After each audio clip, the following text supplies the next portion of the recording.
Name और last name separate करने को कहा जाता है। तो उसके आज आपको दो मेथड बताने वाला हूं जो कि काफी अमेजिंग है। फर्स्ट मेथड में आपको पहला नाम इस तरीके से आपको लिख लेना है मैनुअली, सेकंड नेम भी आपको मैनुअली लिख लेना है और फिर नीचे कर्सर लाके केवल कंट्रोल ई प्रेस कर देना है। आप देखेंगे फर्स्ट नेम आपके सेपरेट हो चुके हैं। इसी तरीके से मैनुअली आप पहले एक लास्ट नेम लिख लीजिए, सेकंड वाला भी लास्ट नेम मैनुअली लिख लीजिए और फिर कंट्रोल ई प्रेस कर दीजिए। तो अब आप देखेंगे कि फुल नेम में से लास्ट नेम भी सेपरेट हो चुके हैं। सेकंड, आज की इस वीडियो में हम सीखेंगे कि हम ऑटोमेटिक सीरियल नंबर एक्सेल में कैसे जनरेट करा सकते हैं। इसके लिए सबसे पहले इज इक्वल टू देकर आपको लिखना है इफ, ब्रैकेट ओपन करना है, फिर लिखना है इज ब्लैंक। उसके बाद आपको इस C1 जो सेल है वो सिलेक्ट कर लेना है, C1, ब्रैकेट को क्लोज करके फिर कॉमा देना है, फिर डबल इन्वर्टेड कॉमा को ओपन और क्लोज करना है, फिर अगेन एक कॉमा देना है और यहाँ लिखना है रो, ब्रैकेट ओपन करना है और फिर से C1 सेल का रेफरेंस दे देना है। ब्रैकेट को क्लोज करके आप जैसे ही एंटर हिट करेंगे तो अब आपका फॉर्मूला यहाँ पर लग चुका है। आप जहां तक चाहें इस फॉर्मूले को ड्रैग कर दीजिए। अब आप C कॉलम में कोई भी एंट्री करेंगे तो आप देखेंगे कि सीरियल नंबर ऑटोमेटिक पॉपुलेट होते रहेंगे। एक और इंटरव्यू क्वेश्चन को सॉल्व करेंगे। इंटरव्यूअर ने यहाँ पर पूछा है कि नंबर ऑफ मंथ्स आपको दिए गए हैं, आप इसमें से ईयर और रिमेनिंग मंथ कुछ इस तरीके से आउटकम में लेके आइए।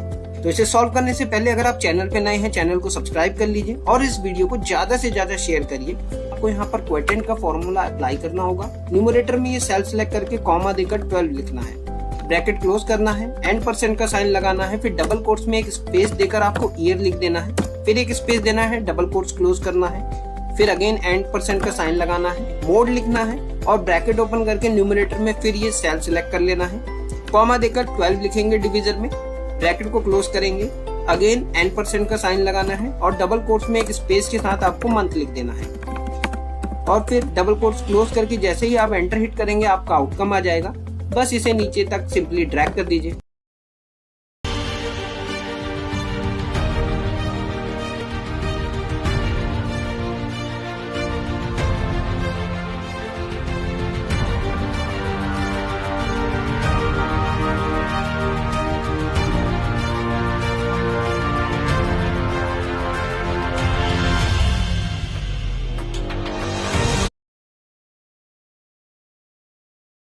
यहाँ पर स्टूडेंट के जो सब्जेक्ट हैं वो उसके नेम के अकॉर्डिंग कुछ इस तरीके से कॉमा सेपरेटेड एक सेल में आ जाए।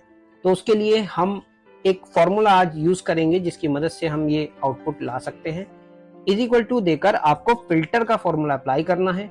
एरे में ये पूरी सब्जेक्ट की रेंज सिलेक्ट कर लीजिए, एक कॉमा देना है और नेम की पूरी रेंज सिलेक्ट करनी है, फिर इक्वल टू देकर आपको फर्स्ट नेम सिलेक्ट करके ब्रैकेट को क्लोज करके एंटर हिट करना है। तो आप देख सकते हैं अंकुर के हमारे पास सब्जेक्ट आ गए हैं। अब हमें केवल कॉमा सेपरेटेड इसे करना है। तो उसके लिए यहाँ हम टेक्स्ट ज्वाइन का फॉर्मूला अप्लाई कर देंगे फिल्टर से पहले और डेलीमीटर में यहाँ पर हमें कॉमा देना है इस तरीके से। उसके बाद यहाँ हम ट्रू करेंगे, कॉमा देंगे और केवल लास्ट में जाकर हमें ब्रैकेट को क्लोज करके एंटर हिट कर देना है। That's it. आउटपुट आ जाएगा कि हम एक्सेल में ऐसी अट्रैक्टिव और डायनेमिक अटेंडेंस शीट कैसे प्रिपेयर कर सकते हैं कुछ ही सेकंडों के अंदर। को यहाँ पर इज इक्वल टू देकर काउंट इफ का फॉर्मूला अप्लाई करना है। पूरी रेंज सिलेक्ट कर लीजिए और यहाँ पर डबल इन्वर्टेड कॉमा में पी दे दीजिए, पी को काउंट कराने के लिए।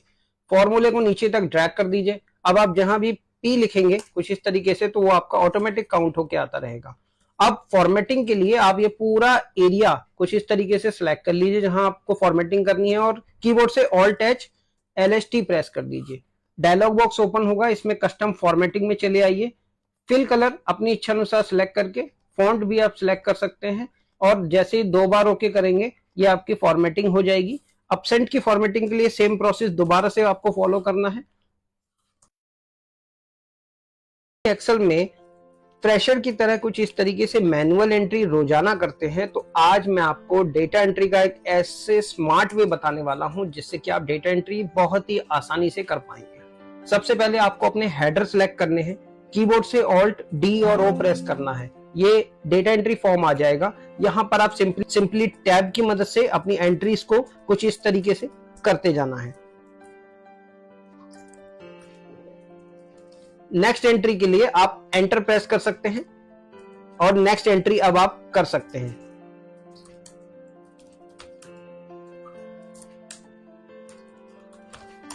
वीडियो इंफॉर्मेटिव लगी, फ्रीज पेन क्या होता है वो सीखेंगे। आप देख सकते हैं कि यहाँ पर हमारे पास कुछ डेटा अवेलेबल है।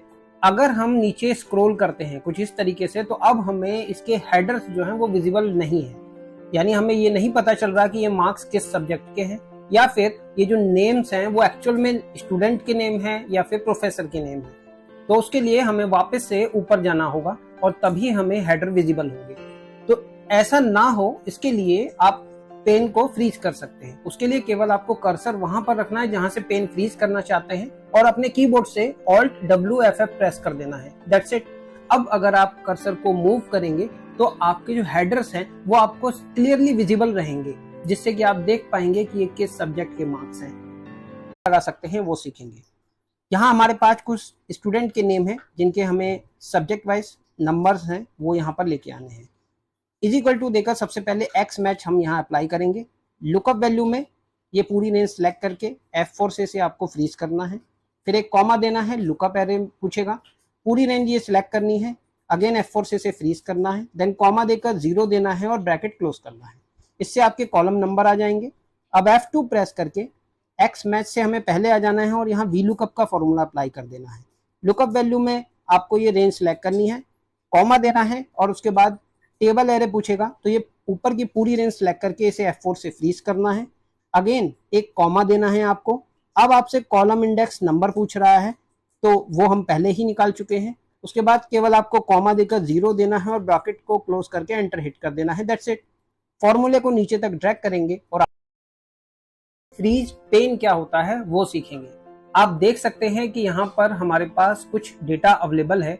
अगर हम नीचे स्क्रॉल करते हैं कुछ इस तरीके से, तो अब हमें इसके हेडर्स जो हैं वो विजिबल नहीं है, यानी हमें ये नहीं पता चल रहा कि ये मार्क्स किस सब्जेक्ट के हैं, या फिर ये जो नेम्स हैं वो एक्चुअल में स्टूडेंट के नेम हैं या फिर प्रोफेसर के नेम है। तो उसके लिए हमें वापस से ऊपर जाना होगा और तभी हमें हेडर विजिबल होंगे।